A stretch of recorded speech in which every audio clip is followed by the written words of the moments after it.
3 o'clock on this Friday afternoon. Welcome aboard the postgame show alongside Elijah Campbell. I'm Jay Phillips. Appreciate you being with us. A lot to get to on today's program. I'm just sitting here texting Langston saying, hey, we're going to call you in just a minute, like 10 minutes or so. And then I look over and, nope, I'm wrong. Elijah's got him ready to go. I beat you to it. You did. You did. I was just going to prep him and say, we'll give you a couple of minutes to get ready. It's been a while. So Langston coming up here in just a second. It's called a pop quiz. Coach Bill McDonald will be with us top of the 4 o'clock hour on the PGA. Trip Eisenhower, a new regular on the show of the Golf Channel, will be with us as extra things have happened today at Valhalla. Wait, something happened? Yeah. And then Jack Veltri will – Then Aaron Fitt will join us. Yep. Of D1 Baseball. Then Jack Veltri will join us from Gamecock Central. So we have a jam-packed show, as I said on the Twitters today. And I do like jam. You do love jam. Yep. You love jam bands. You love jam. Band, jam. I think we have set a program record of 5 guests on the show today. Yeah. So between me, you, and our 5 guests, we have a starting 5 plus 2 off the bench. Strawberry jam, fig jam. You know what the best jam is? Oh, yeah, fig jam's good. I would not assume it's very good. I don't even like Fig Newtons, so I wouldn't be a big fan of fig jam. It's good. But my favorite jam is bacon jam. Have you had bacon jam? I haven't, but it sounds good, and I like the concept. It sounds good in theory, and I could probably accept it. Well, it does sound good in theory, and I can tell you with 100% certainty that it is good in practice. Let's put it on a biscuit. Good to go. Man, you can put it on. We were in Asheville a few weeks ago and went out to a place for lunch, and I had a short rib, like a grilled short rib sandwich with provolone and then like lettuce, tomato, pickles, and bacon jam. And I was like, can I have about 5 of these? It was amazing. That does sound pretty good. But yeah, you can put it on biscuit. You can put it on hamburger, bacon jam. Before I bring Langston in, let's just say, again, I set up the guests. Now, to be serious for a minute, listen, all that happened today at the PGA Championship is dominating the sports world in the United States. And it's incredibly unfortunate that someone lost their life this morning. If you didn't hear or kind of been getting bits and pieces, around 5 o'clock this morning, and Elijah even helped me with this because initially I had heard that it was a patron, but apparently it was an employee, a vendor of some type, getting to the course early and getting ready to go, and somehow mistook where he was walking and walked directly into the path of, I guess, a shuttle bus. Mm-hmm. Yep. And was pronounced dead at the scene. And as you can imagine, that snarled what was already a lot of traffic going into the golf course. And so Scotty Scheffler this morning, amongst many other golfers, had one of the early tee times. And look, any of you know, whether you like and watch a lot of golf or not, you get there like 2 to 3 hours before your tee time. Most of those dudes probably get there about 3 hours before. Because they've all got a routine. You stretch, you change clothes, you have a little breakfast, you hit the driving range, you hit the putting green, all that kind of stuff. So, he got there and had his credentials, had his car tags. The cars are all labeled as courtesy cars. That's part of what they do. That way the security and everybody knows who's supposed to be where. And apparently the police officer that ultimately ended up getting into the situation with Scotty was not part of the security detail from the police department that was assigned to the tournament. He was there as part of the investigative team with the fatality. And from what we've gathered, Scotty was told by those on the detail, hey, y'all just need to go around what they're doing. Just, you got your tags, everything's good. You go around. And so, you're going at again, it's 5 miles an hour tops probably. Mm-hmm. And for whatever reasons, this particular officer, a detective from what I have read, wanted Scotty Scheffler to stop. Now, why? I don't know, because Scotty was not alone in terms of wanting to get around. And again, as pure coincidence would have it, and many of you have seen this by now, Jeff Darlington, who's one of the reporters covering this tournament for ESPN, and Jeff does NFL. He's one of their. He's all over the place. Yeah, he's one of their national reporters, and Jeff is very good at his job. Happened to literally be in the car behind Scotty Scheffler, so he's watching all this. He then started filming this. He's doing his job, so there's that. He's not being like a voyeur or something. He's doing his job, and at one point, there's even, you've seen it now, many of you have, Scotty Scheffler, like, turns to Jeff, is like, dude, can you help? Like, tell him, because apparently this arresting officer, not that he should, but this arresting officer did not know who Scotty Scheffler was from anybody else, despite the fact that Scotty's got official credentials and a courtesy car. Courtesy. You know, and I mean, not going to say that this particular policeman didn't care. So he tried to grab onto Scotty's car, which I still am baffled by. Even if you're going 2 to 5 miles an hour, why are you grabbing onto the car? Wouldn't be my first move. Yeah, I mean, you're not stopping a car. No. Like if anything, you can run faster than that for a few seconds, and you put your hands up. Sir, I'm telling you, I need you to stop for a second. Again, it's raining. It's dark. You know, and there's responsibility on all sides here. I understand that too. I'm not here to absolve Scotty Scheffler, and I'm not here to condemn the cop. You know, should Scotty have stopped a little more quickly? Yeah. Sure. Apparently, he went like 10 more yards. That's what they said. And he was like, all right, dude, what's up? Like, what are you doing here? Like, I was told I'm just trying to get out of the way is basically what Scotty says, if you paraphrase it. So he got arrested, cuffed. They took him to the county lockup for a minute, got his mug shot, put him in the jumpsuit. Within minutes, he was out on whatever bond, back at the golf course. And, again, he's having a hell of a day. Yeah, the crowd who already love him wherever he plays have been 100% behind him. So he's got that going for him. And he's also playing amazing golf right now. So what an odd day. But we will Trip Eisenhower, as I said, Coach McDonald's going to be with us. Bill was already scheduled to be with us to talk about the tournament from just a golfing perspective. Trip is a late add to the guest list today as we gather more information, and he'll be with us around 4:15 to discuss a little bit more about what's going on kind of behind the scenes and some of the things that he's heard about what's happening. But it's not affecting Scotty's golf, and I do think this is going to end up being okay. I don't know that the Louisville police dropped some of the charges. I have a good feeling that ends up being the case. Something like that, especially after the attention it's gotten. Yeah. And the amount of scrutiny that's going to follow. And I think everybody seems to feel like this was all one big misunderstanding. But, again, I'm not sure why this policeman decided he needed to stop people. I'd like that question to be answered. Why are you stopping him if somebody else is telling him what to do? Where was the lack of communication between different authorities? Things like that. But, again, I come back around to what I told Terry and Tyler. The word is, and I've heard this before, but it's being reiterated today, if you ask pretty much any golfer on tour, who's the nicest, most accommodating, friendly guy out here?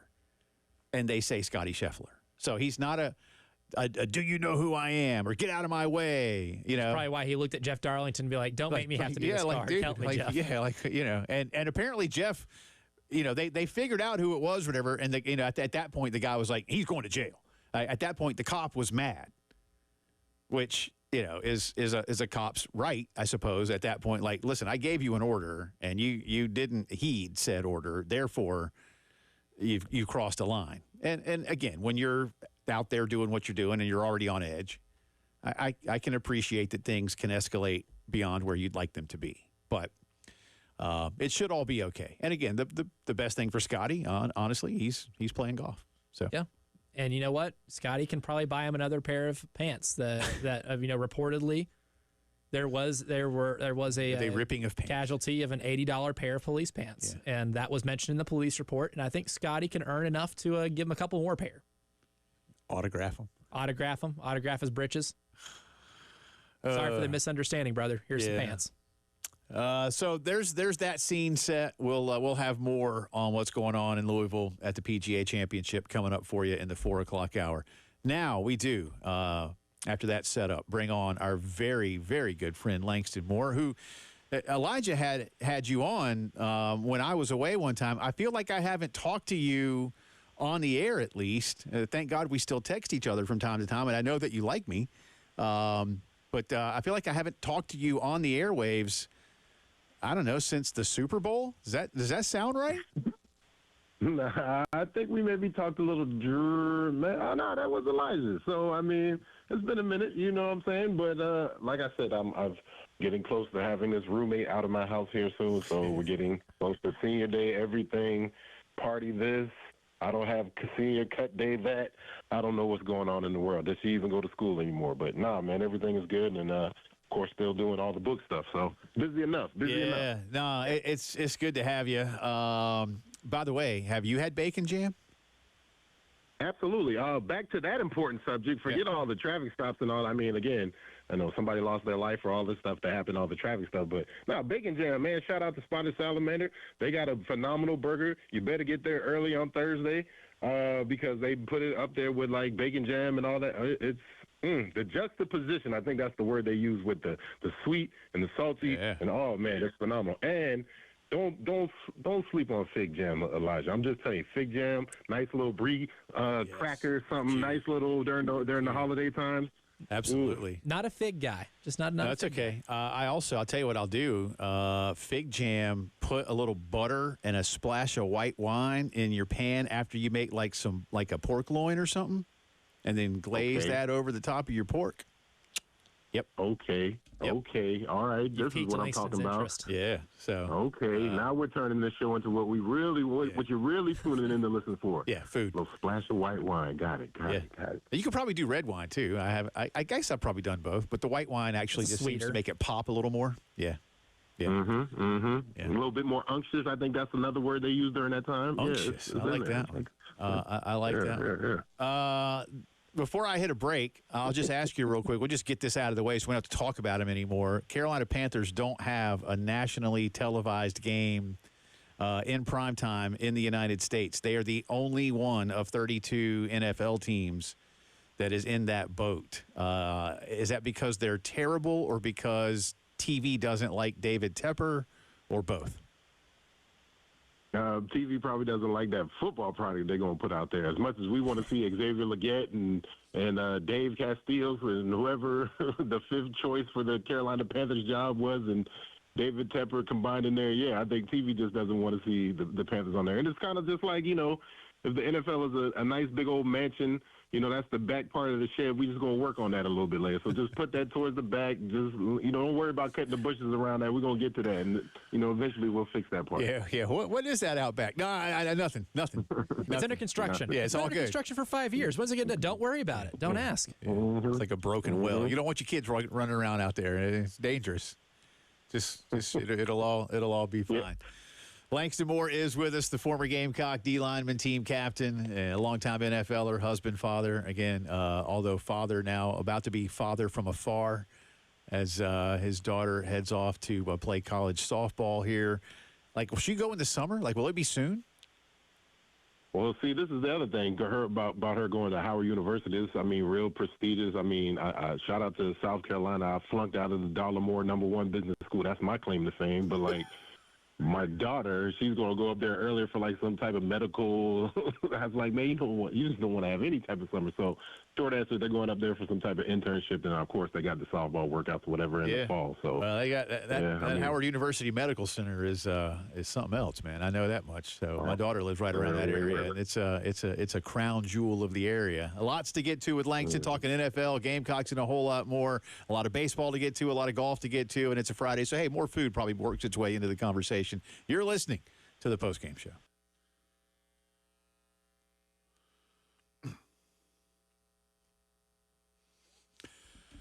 "19 minutes after 3 o'clock on this Friday afternoon. Welcome back into the postgame show. Jay and Elijah with you. Appreciate you being with us. Our good friend Langston Moore on the guest line. First time for me talking with Langston on the airwaves in a while.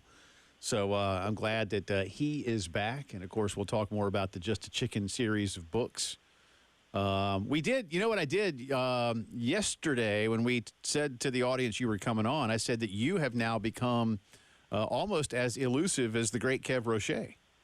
You know, without any of the talent that he has, so he's got a reason for running around here and doing stuff with ESPN, and congrats to Kev, he's got that new addition. Yeah. So he's drawing. He's drawing like his life depends on it. There's nothing that inspires that art like having to get formula. So, right. But nah, it's. It's been good. Been busy. Busy is always good, man. You can't hit a moving target, Jay. You know how that works. I do indeed, sir. Believe me, I've been all over the place these last couple of weeks. I hear you, and we had one graduate from college, amongst other things. So I'm in the boat you're in a different way, or you're in the boat I'm in, or something like that. But empty nest is weird, man. That's all I'll say about that. It's weird. A lot going on around the National Football League. Let's kind of get your take on a few things here. First off, you look at the Chicago Bears and what they've done. And they've named Caleb Williams a starter, and basically the most he's done, it seems like, is put on a jersey and do a photo shoot.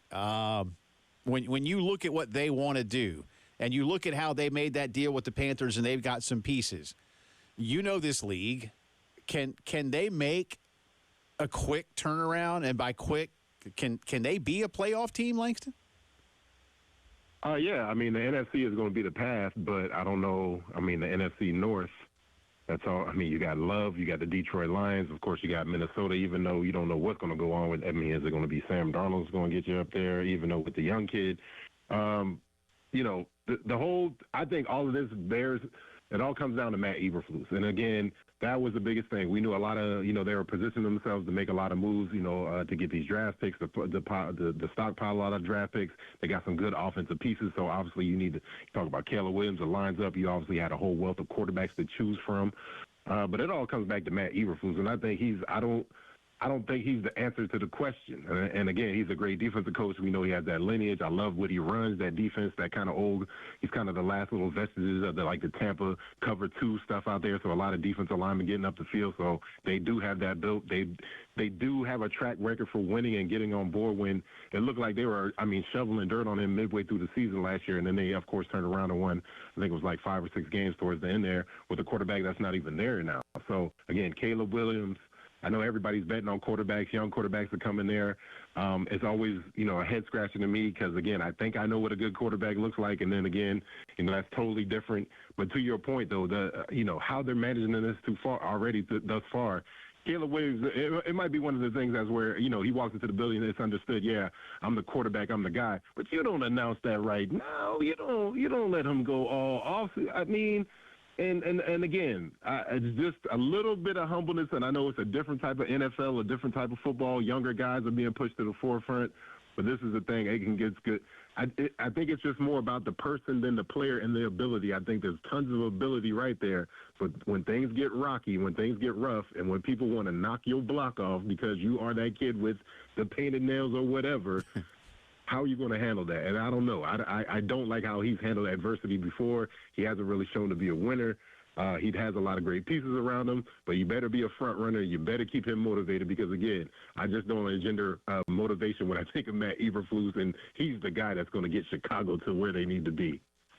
Now, Langston, as you know, as everybody that listens to the show knows, we are the #1 Lions respecters of anybody outside of Detroit between your playing time there, Dan Campbell, no relation, but I'm accepting him as family anyway. It came out, that the Lions are going to get the first Sunday night game against Matthew Stafford, so Matt Stafford gets to come back to Ford Field. One, how excited are you for that matchup, to see that again in a regular season setting? And 2, how excited are you about the Lions' future, because now they've locked up Amon-Ra St. Brown long-term. They've locked up Penei Sewell long-term, and they just backed up the Brinks truck to keep Jared Goff around. So how excited are you for this Lions team in this division, which has seemingly got better overnight because of what the Bears did this offseason? And again, it's been a build, and that's one of the other things Dan Campbell mentioned. Like last year was so heartbreaking having that, of course, the Cowboys game, and then losing the game with the 49ers there towards the end. This is great, but everybody's retooling, everybody's reloading. And so again, shout out to the Lions for one, getting that game again, prime time to open up this NFL season. They did it last year, and they beat the Kansas City Chiefs. They started off the season well. They're getting a chance to do it again. I don't like it this time with a healthy Matthew Stafford. I'd rather have him limping in there later. But again, it's going to be a magical, phenomenal game to kick off the whole NFL season right there on that Sunday night. But, yeah, they definitely backed up the Brinks truck. They paid all these players. Again, I thought it was a little bit too, early for Penesu. Maybe you stretch that one more time. But, again, he's a young dude. Keep him healthy. You already got an extra year on him because he kind of sat out that 1 year, just like our boy from the Cincinnati Bengals wide receiver. They all stayed out that year and just, worked on playing ball. That's kind of the back end of that COVID year. So, I thought that was probably the head-scratching thing. I know a lot of people are like, man, Jared Goff, you putting that 50 burger up there. You putting that stupid, again, like I said, with the whole Kirk Cousins deal, I mean, the price of quarterback market, if you want to buy a house, it's going to be inflated, plus the mortgage is going to be up there too. That's just what it is. Jared Goff, again, is a guy who's been proven that he's won. He's a winner. He's taken them, short sample size with Detroit, but also just over his career. So, again, that's something you got to pay him. Maybe you don't want to pay him one of those deals, but it's one of the cost of business. And I think somebody put it very, very poignantly the other day. Last year, Jared Goff put those numbers up last year. Man, he's overperforming his contract. He put those same numbers up this year with that 50 burger number up there. Like, he's underperforming. We need to get some money back, but this is the game, and this is what it has to be when you're talking about a quarterback. And he's the perfect quarterback for that system, for that coach, and that's the biggest thing when you're talking about trying to build a championship run. You got to have all of that in there, plus some arm talent, plus guys around you. But Jared Goff is right in that sweet spot for tipping the Detroit Lions over to have just what they need to be a Super Bowl championship team. You think they told Mrs. Ford how much they paid Jared? Again, I think it's just a line item to her. Look here, man. Don't. She sees some balance sheets now. Again, it's cool, but you want to do an electric car? What is this line item over here, Wilbur? What do you mean we got is that how many places? Is that 9 places over there? So I'm saying she's seen some numbers, and I think for her, it's just another asset, and it's probably an exciting asset because you can see it run around and throw the football around, and she probably thinks he's a little cute. But other than that, it's a lot better than looking at. I tell this story all the time. Years ago, when they used to bring out like all the cars at practice, when it's always the great thing. You play for the Detroit, Ford family. They bring out all these model cars, all these cool things. So a lot of the cars you see out here now, they had way back in whatever in Detroit. But the only person who would ever have access to that car would be like Megatron or like Roy Williams or somebody. Be like, man, can we get that? No, you can't get this one that is all electric and is going to be out in like 5-10 years. And now I feel old because those cars are like the standard. I can just go get my own now, but not without that Detroit Lions discount. I don't know why, but just for a second there, I got that Eartha Kitt, Eddie Murphy thing going on in Boomerang. Oh man, come on now. She wears the glasses all the time for a reason. I know somebody who likes the side eye. You know what I'm saying? I too am a married man, and have to get my eyes right with these sunglasses sometimes. So I think she's doing the same thing. That's all I got, man. Marcus. Jared. All right. The mental imagery of that. It was a smoky locker room. Boomerang is Eddie Murphy's most underrated film. But I love Boomerang. It is so funny. It's so good. It's up there, man. It is. It's up there. Young Chris Rock is up there. I mean, what do you? Well, I can't. Never mind. I was going to say something, but now I can't get away with that particular scene. I'll have to. Rest in peace, John Witherspoon. I was getting ready to say. Yeah, my wife and I still say that. We're like, yeah, don't worry about it, baby. We'll coordinate. Mm-hmm. I wore this mushroom belt. I'm trying to Gerard, impress your dad got the mushroom belt. Yes. All right, that's good. Yeah. There's our Boomerang visuals. We'll come back, talk some Gamecock spring football, some of the things that Langston thinks about this ball club, and a lot more with our good friend Mr. Moore as the post-game show continues.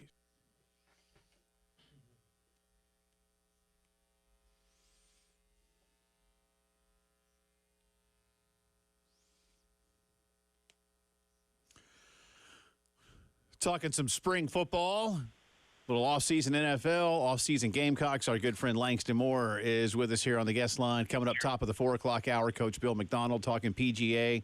We'll also be joined by Trip Eisenhower of the Golf Channel next hour. And Then we'll switch over to baseball for the second half of the show, basically. Aaron Fitt will be with us from D1, and Jack Veltri on the scene in Knoxville. Carolina did fall last night 9-3. Most of you probably already know that. We did have a couple of hits on the text line asking about potential weather delay in Knoxville. As best we can tell, everything is going on as planned. I did text Stuart Lake. He said, for now, everything's good.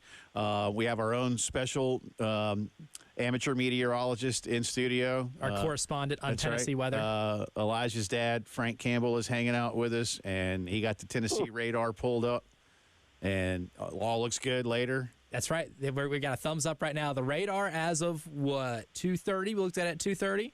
Looks like everything's good. The worst will get past in the next hour or two, so I expect us to be playing baseball as scheduled. Well, I mean, your dad lives in Tennessee, so I'm going to take his word for it even more than just the radar. That's right. Yes. He's got that built-in Tennessee weather-dar up there in the noggin that he can resort to. That's what we need, man. So now we have even more of an accurate assessment of the weather. Langston's from Charleston. He has that. It's like, this afternoon in August, hot with some rain, right? Every day. Never around that second two-a-day practice. Always in the middle, or always right after, but never right when it was. I don't know how that works, but some coaches make a deal. I don't know. The weather gets your schedule. That's why the weather gets a copy of your schedule when the two-a-days are. And it's like, okay, we're not going to ruin any of this. I imagine make sure you do both. I imagine you and Preston have had a few conversations in the drives around the state as you do your different school hits about this current iteration of Carolina football. They're flying under everybody's radar right now, and I mean we've known you for years and years talking about the Gamecocks, and from really good teams to teams that weren't very good to the teams in the middle.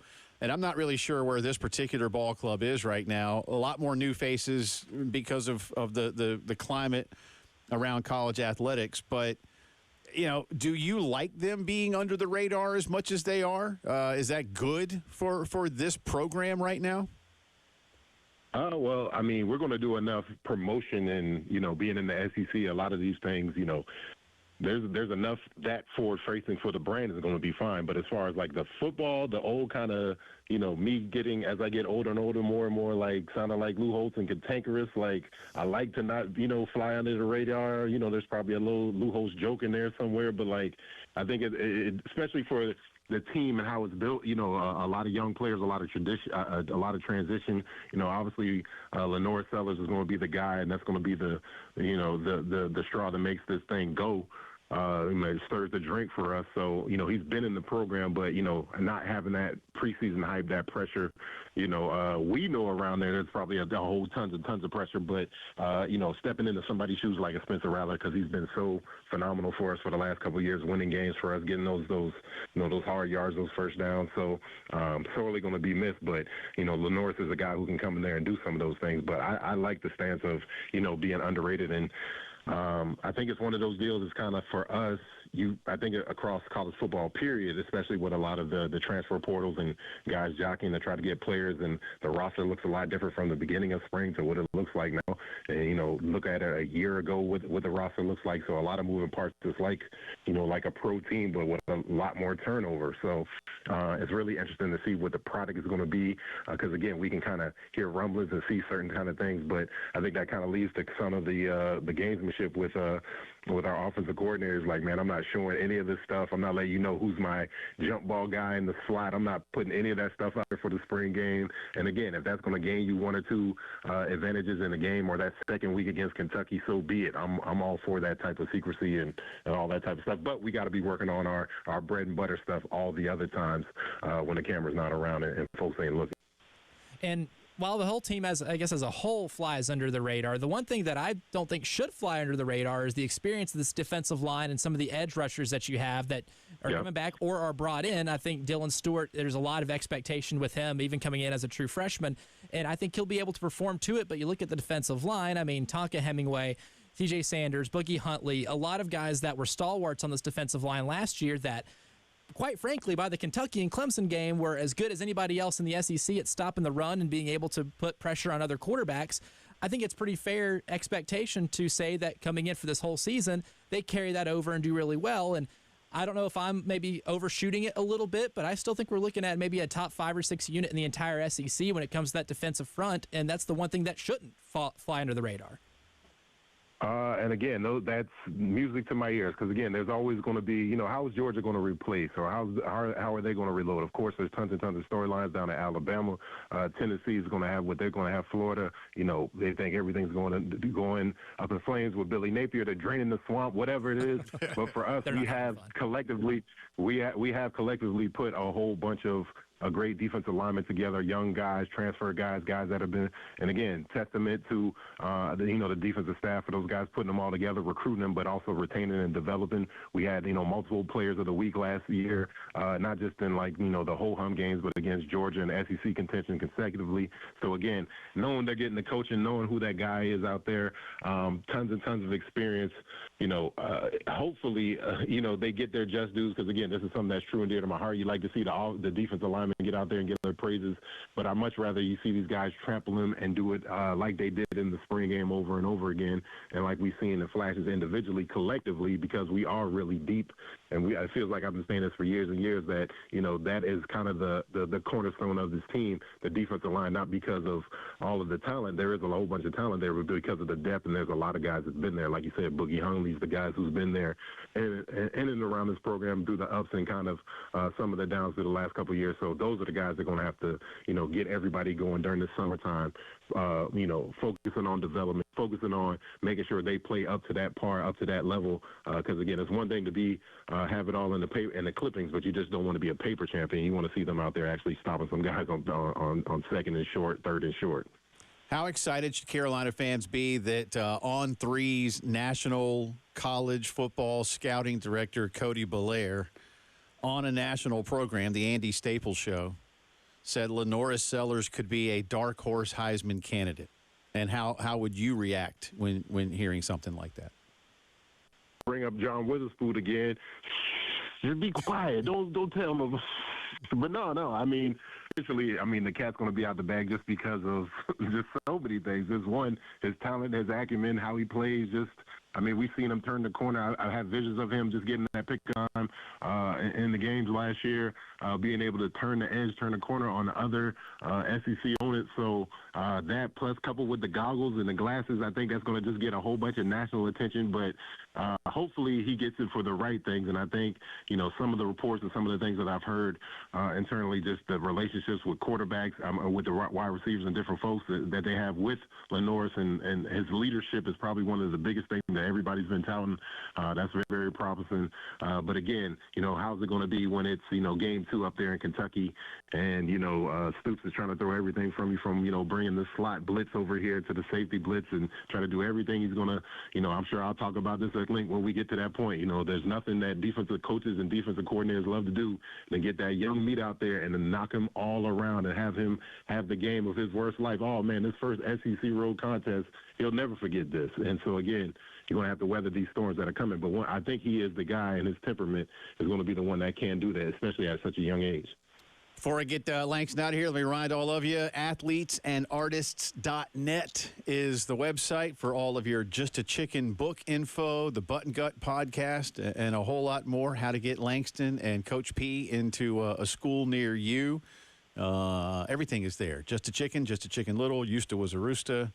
And you can see what Kev Roche has done. And maybe we'll put up some bacon jam recipes, or you can get somebody on the Button Gut to do that at some point, huh? I'm gonna write this into upper management. We need a food. Of course, we already have the Button Gut stuff, but we need to just go ahead and get this rolling food log every day. Friday musings, bacon jam. What can I do with this tonight on a Friday night? Let's get wild. I don't know. We can start doing some type of digs like that. I gotta find. What's my man who used to end? We go out. What's my man who used to end up? Yeah, go ahead. No, go ahead. What was my man for 60 Minutes that used to always end up everything? You know what bugs me? That's what it is. We'll just come up with a food version of that, right? I got to go find something with bacon jam on it tonight. That's what I was going to say. You've talked it up. Yeah, where I'll find a restaurant somewhere in town that's got it, and that's what I'm doing. Great to have you back on, sir. Best to the family. I know it's all about the change. We'll talk to you very, very soon. Appreciate you. Appreciate you guys. Be safe. That is our good friend Langston Moore. Remove the chains to follow along on Twitter. And again, athletesанdartists.net. Great website to visit for all the stuff that he and Coach P and Kev are up to. Halftime, or excuse me, did it. Post-game show continues after this.